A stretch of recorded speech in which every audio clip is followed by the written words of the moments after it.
যেই ব্যক্তি আস্তাগফিরুল্লাহর সাথে আটার মতন যারা মিশে থাকতে পারবে, আমার আল্লাহর ওয়াদা ওই ব্যক্তিটা আল্লাহর কাছে চাইতে দেরি করবে, আমার আল্লাহ তার যাবতীয় সমস্ত কথাগুলি কবুল করে নেবেন। সুবহানাল্লাহ পড়ে। যেমন চার মাযহাবের একজন ইমাম আহমদ বিন হাম্বল রাহমাতুল্লাহি আলাইহি, তিনি বিভিন্ন জায়গা থেকে হাদিস কানেক্ট করেছেন। এই ইমাম আহমদ বিন হাম্বল রাহমাতুল্লাহি আলাইহি এই হাদিসের জন্য একটি জায়গায় চলে গেলেন। যাওয়ার পরে রাত হয়ে গেল, ঠান্ডার দিন, ঠান্ডার রাত। এশারের নামাজ মসজিদে আদায় করলেন। এশারের নামাজ আদায় করার পরে মসজিদ থেকে বের হয়ে গেলেন। ইমাম আহমদ বিন হাম্বল রাহমাতুল্লাহি আলাইহি তিনি ভাবলেন, এই রাত, ঠান্ডার রাত, আমি কোথায় যাব, কোন জায়গায় আমি থাকব।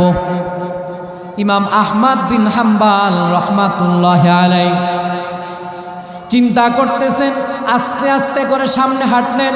হাঁটার পরে তিনি লক্ষ্য করে দেখলেন একটা বাজার। ওই বাজারের ভিতরে একজন রুটিওয়ালা রুটি ভাজতেছে, আগুনের ভিতর রুটি ভাজতেছে। এবং আহমদ বিন হাম্বল রাহমাতুল্লাহি আলাইহি তিনি ওই রুটিওয়ালার কাছে গিয়ে বললেন, ভাই, আমি একটু রাত্রিটা আপনার কাছে যাপন করব, থাকব, আপনি কি আমাকে সময় দিবেন নাকি?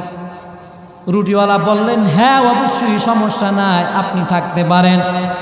ইমাম আহমদ বিন হাম্বল রাহমাতুল্লাহি আলাইহি ওই রুটিওয়ালা ওই জায়গায় তিনি জায়গা করে নিলেন রাত্রিটা যাপন করার জন্য। ইমাম আহমদ বিন হাম্বল রাহমাতুল্লাহি আলাইহি ছোট্ট করে বলতেছে, তিনি লক্ষ্য করে দেখলেন ওই রুটিওয়ালা তিনি যখন রুটির খামি বানায় ওই সময় বলে আস্তাগফিরুল্লাহ, যখন রুটি বানায় ওই সময় বলে তিনি আস্তাগফিরুল্লাহ, আবার যখন রুটি ভাজে ওই সময় বলে তিনি আস্তাগফিরুল্লাহ। বারবার যখন তিনি বলতেছেন আস্তাগফিরুল্লাহ, ইমাম আহমদ বিন হাম্বল রাহমাতুল্লাহি আলাইহি তিনি বললেন,